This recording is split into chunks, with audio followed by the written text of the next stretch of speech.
Class Indian economics का होगा। इसके अंतर्गत इकोनॉमिक्स क्लास के अंतर्गत लास्ट डे हमने इंडियन एग्रीकल्चर पे चर्चा की थी। भारतीय कृषि किस किस दौर से गुजरा है, कृषि नीति कैसे कैसे आई है, कृषि के क्षेत्र में विभिन्न समितियां जो गठित हुई है उस पर चर्चा की थी। आज हम आते हैं उसके नेक्स्ट पार्ट। चूंकि पंचवर्षीय योजना भी जो लागू हुई थी, आप देखते हैं कि प्रथम पंचवर्षीय योजना में किसको प्राथमिकता प्रदान की गई थी? कृषि को प्रथम प्राथमिकता प्रदान की गई थी और कृषि के विकास के लिए कार्य किया गया था। जस्ट 51 से 56 प्रथम पंचवर्षीय योजना है, 56 से 61 तक दूसरी पंचवर्षीय जो योजना शुरू हुई थी उसमें किसको प्रधानता प्रदान की गई थी?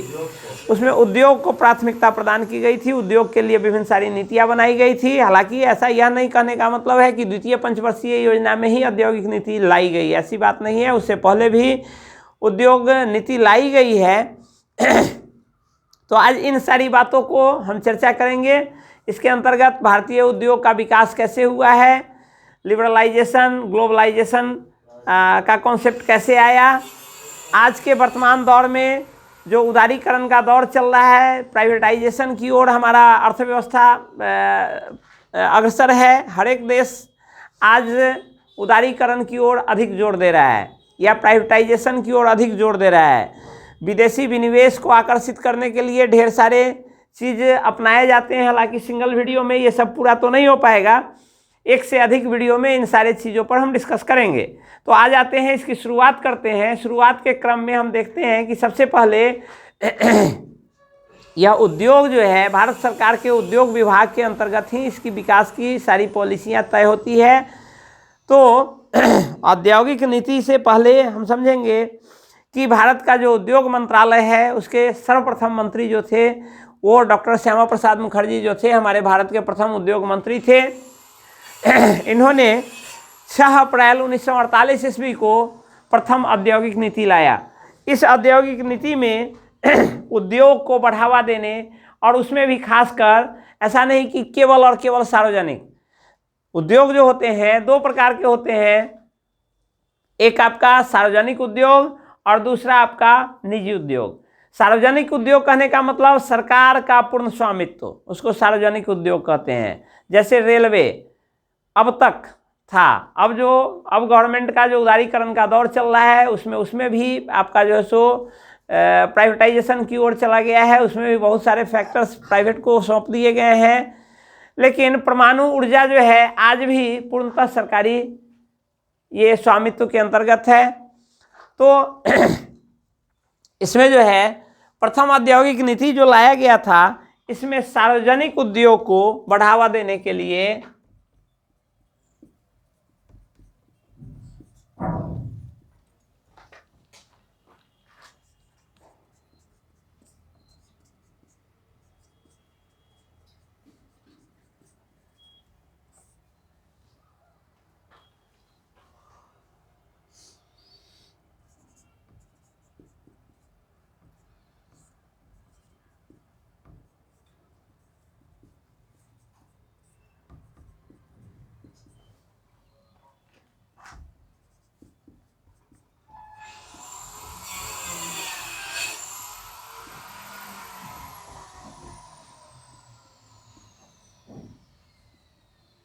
सार्वजनिक जो उद्योग था उसको बढ़ावे देने के लिए नीतियां बनाई गई, विभिन्न सारे उपाय किए गए जिससे कि उसको बल मिले और वो विकसित हो। नेक्स्ट, द्वितीय आयोग जो है पुनः द्वितीय उद्योग नीति 1956 ईस्वी में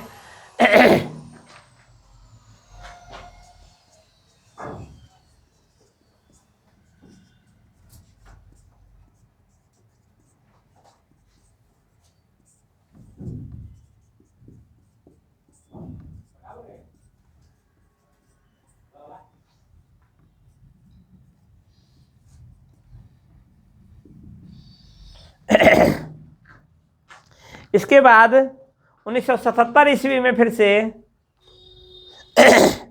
नेक्स्ट आपका औद्योगिक नीति लाया गया। 1977 1980 ईस्वी में और 1980, 1991, 91 तो खैर प्रमुखता से आता है, इसलिए उसकी चर्चा अलग से भी हम कर सकते हैं।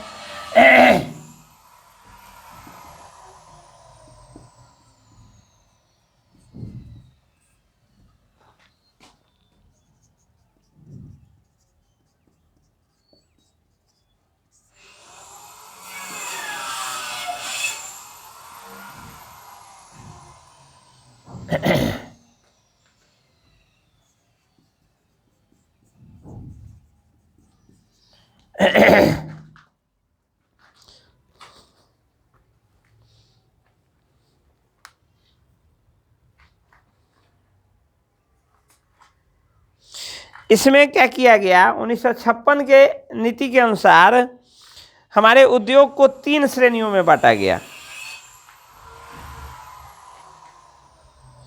1956 जो हमारा ये औद्योगिक नीति था, इसके द्वारा हमारे उद्योगों को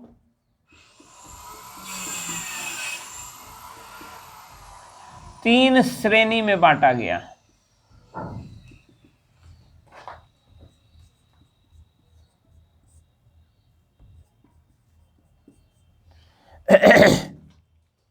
उन्नीस सौ 91 ईस्वी में जो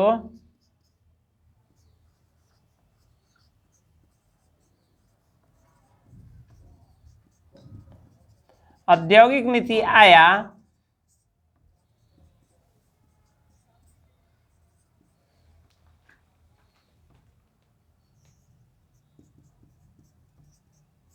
भारत के वित्त मंत्री उस समय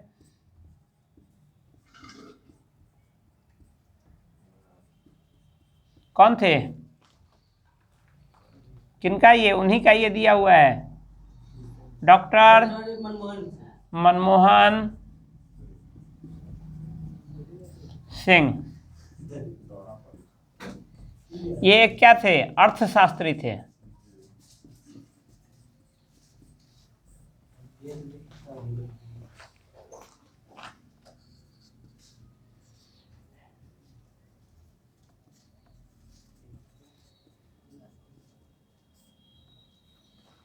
इन्होंने भारत में निवेश बढ़ाने हेतु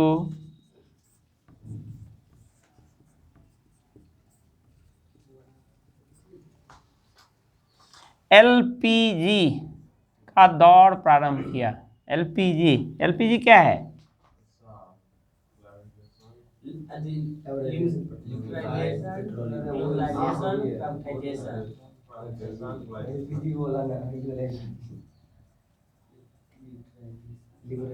लिबरलाइजेशन। उसके बाद पीछे प्राइवेटाइजेशन।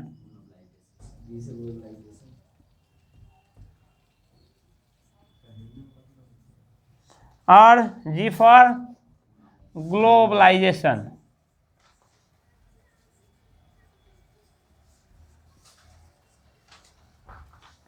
लिबरलाइजेशन मतलब क्या हुआ? उदारीकरण। उदार मतलब सरल नीति, लचीलापन, उदारीकरण। प्राइवेटाइजेशन मतलब निजीकरण। और ग्लोबलाइजेशन मतलब वैश्वीकरण, वैश्विक स्तर पर।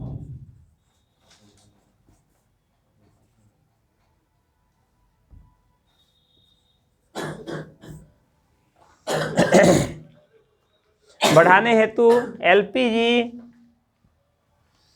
का सिद्धांत को बढ़ावा दिया गया।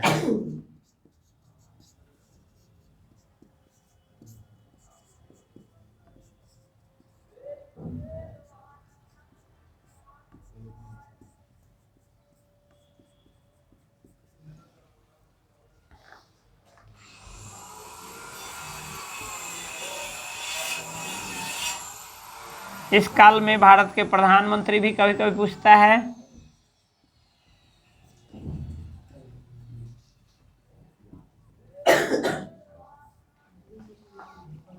पीवी नरसिंह राव थे।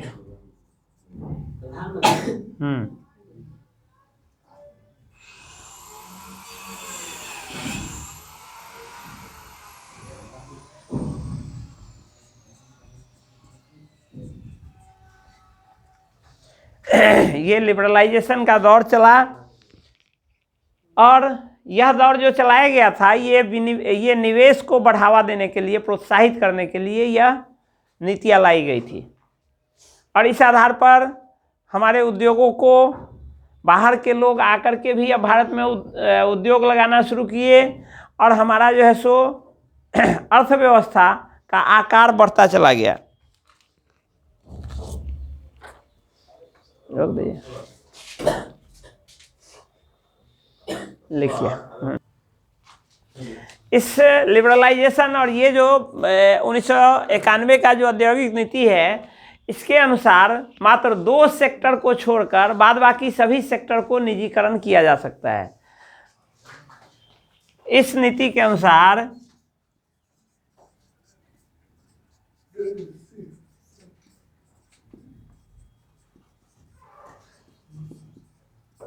दो प्रक्षेत्र को छोड़कर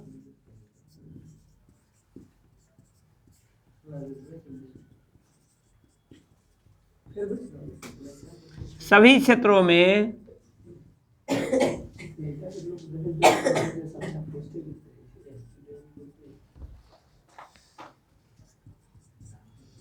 निजीकरण के लिए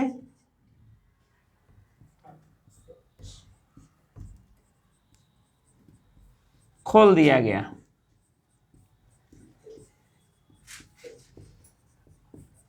वह 2 प्रक्षेत्र जो निजीकरण से वंचित था या रखा गया, वह 2 प्रक्षेत्र था। फर्स्ट, रेलवे परिवहन,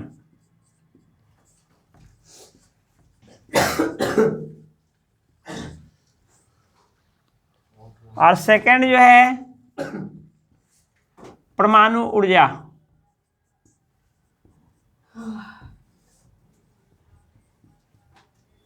इन 2 क्षेत्रों को छोड़कर अन्य सभी क्षेत्रों को निजीकरण के लिए खोल दिया गया।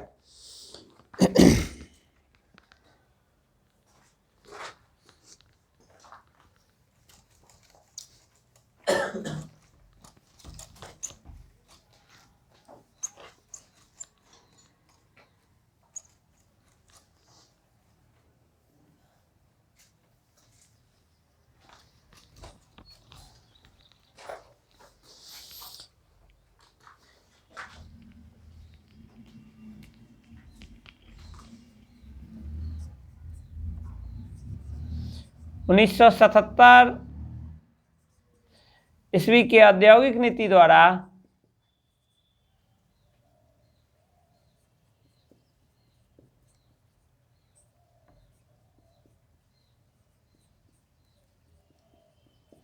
लघु एवं कुटीर उद्योग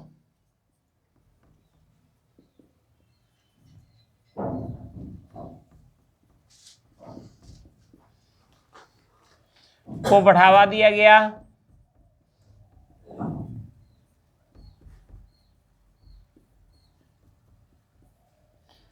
तथा सभी जिलों में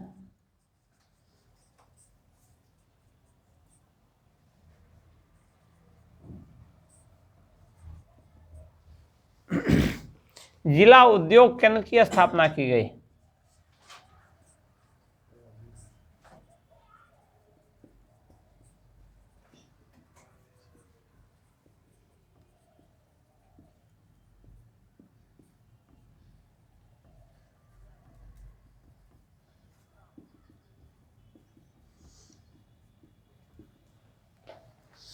उन्नीस 1977 ईस्वी के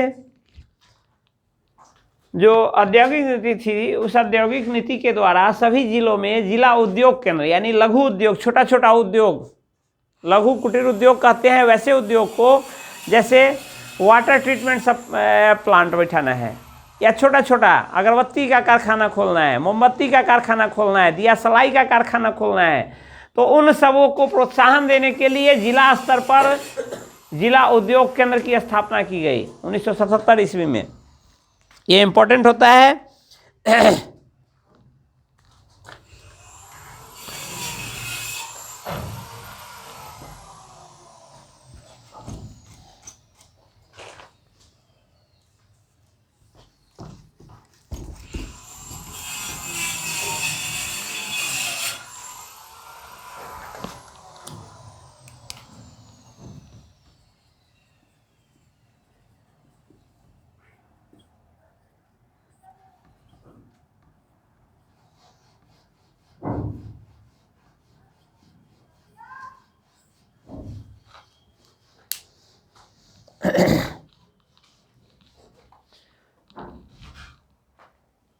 नेक्स्ट पॉइंट देखिए, औद्योगिक रुग्णता। औद्योगिक रुग्णता क्या है, इसको हम देखते हैं। औद्योगिक रुग्णता का एक आधार बनाया गया है। रुग्णता का मतलब होता है उसके व्यवसाय में कमी या वो घाटे में चलना, उसी को रुग्णता कहते हैं। तो औद्योगिक रुग्णता हम देखते हैं, औद्योगिक रुग्णता क्या है, उसका क्या आधार बनाया गया है।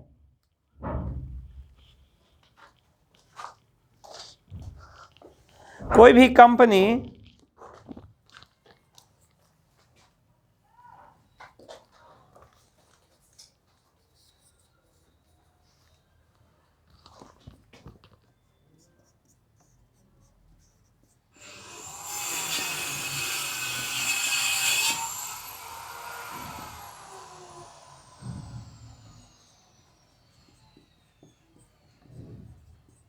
विगत 4 वर्षों में से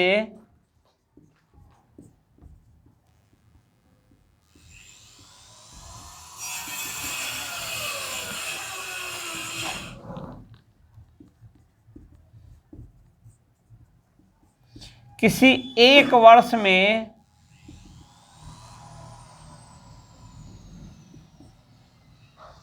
अपने नेट वर्थ का 50% या उससे अधिक की संचित हानि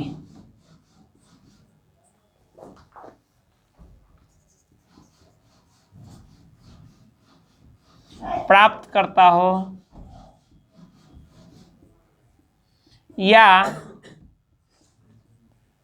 पिछले 3 तिमाही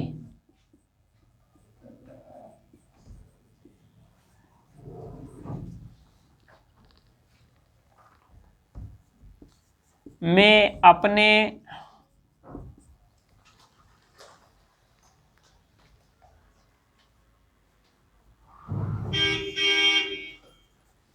देयता के भुगतान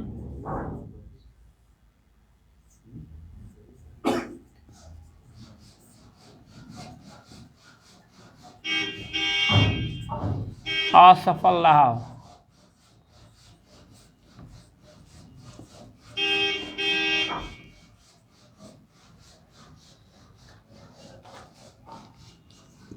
तो उसे औद्योगिक रुग्णता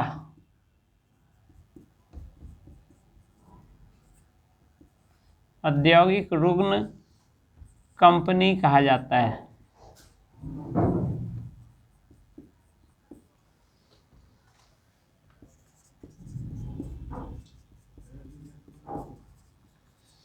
यानी सिंपल औद्योगिक रुग्णता का मतलब हुआ कि कोई भी कंपनी अपनी लायबिलिटी का भुगतान नहीं कर पा रहा है, या वो घाटे में चल रहा है, या उसका नेटवर्थ जितना है उसके 50% आधे से अधिक उसका औद्योगिक मतलब उस आधे से अधिक उसको घाटा हो रहा है, हानि हो रही है, तो उसी कंपनी को हम कहते हैं औद्योगिक रुग्णता के दौर से गुजर रहा है।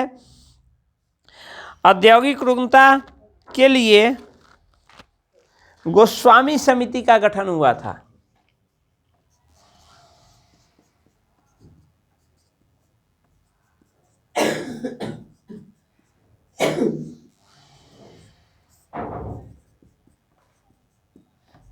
गोस्वामी समिति का संबंध औद्योगिक रुग्णता से है।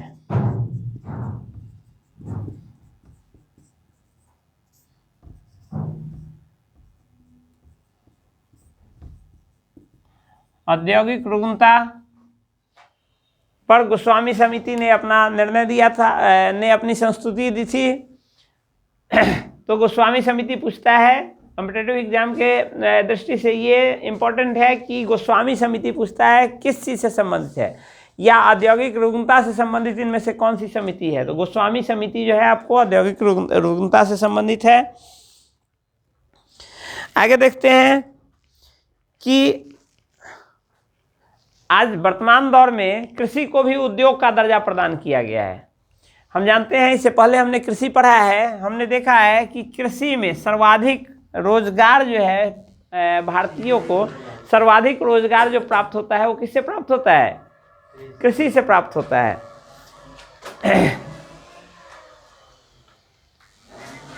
सर्वाधिक रोजगार आपको कृषि से प्राप्त होता है। दूसरा उद्योग, कृषि के बाद कोई दूसरा उद्योग जिससे भारतीयों को रोजगार प्राप्त होता है, सबसे पहले तो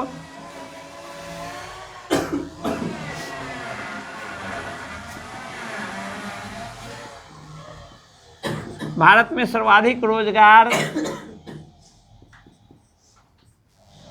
कृषि से प्राप्त होता है।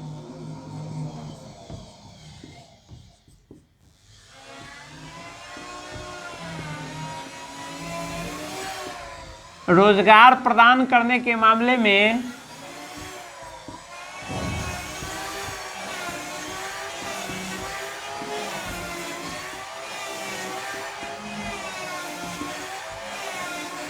वस्त्र उद्योग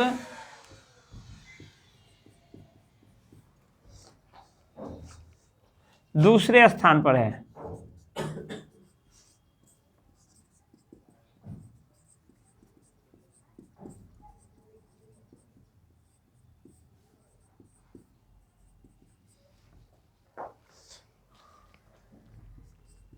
वस्त्र उद्योग का केंद्र मुंबई है।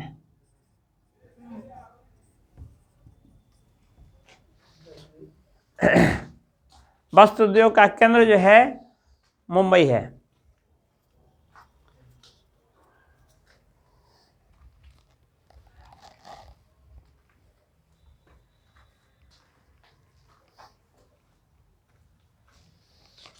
इससे आगे नेक्स्ट पॉइंट, रेशम उत्पादन में भारत जो है सो दूसरे स्थान पर है।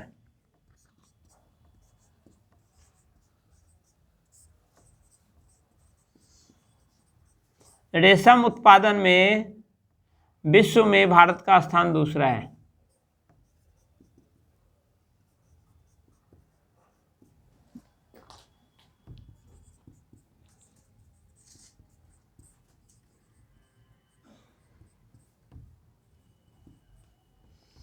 प्रथम स्थान पर चीन है। तो भारत में जो ये रेशम का उत्पादन होता है, भारत में कहाँ होता है?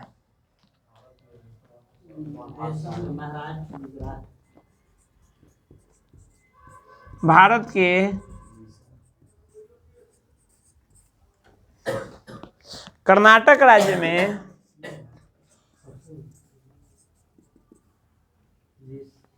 देश के कुल उत्पादन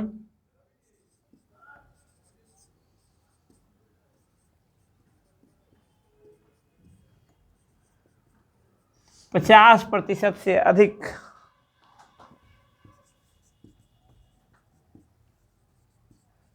अकेले उत्पादित करता है।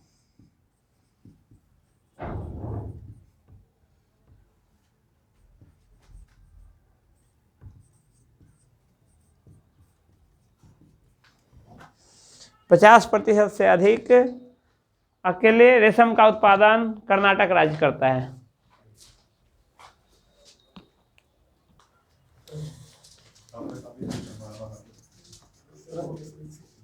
भारतीय ट्रैक्टर उद्योग जो है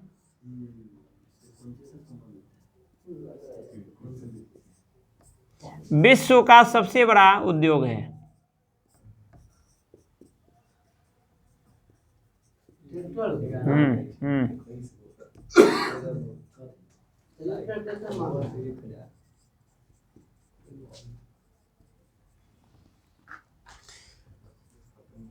यह विश्व के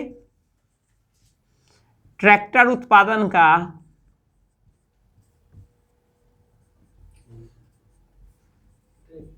लगभग 1/3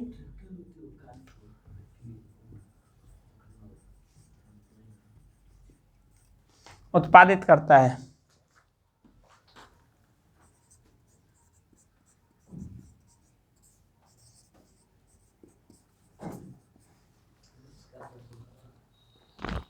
अभी हालांकि बहुत सारी चीज बच गई है, नेक्स्ट वीडियो। अभी बहुत सारा चीज बच गया है, जैसे महारत्न है, मिनी रत्न है, नवरत्न है, ये कंपनियां हैं। उसके अलावे वैश्विक जो निर्यात आयात है उससे संबंधित डाटा है। ये सारे चीज हम आएंगे नेक्स्ट वीडियो में लेकर के। तब तक आप इसको देखिए और इसे जो विभिन्न फैक्ट इसमें जो परोसे गए हैं उसको याद करिए।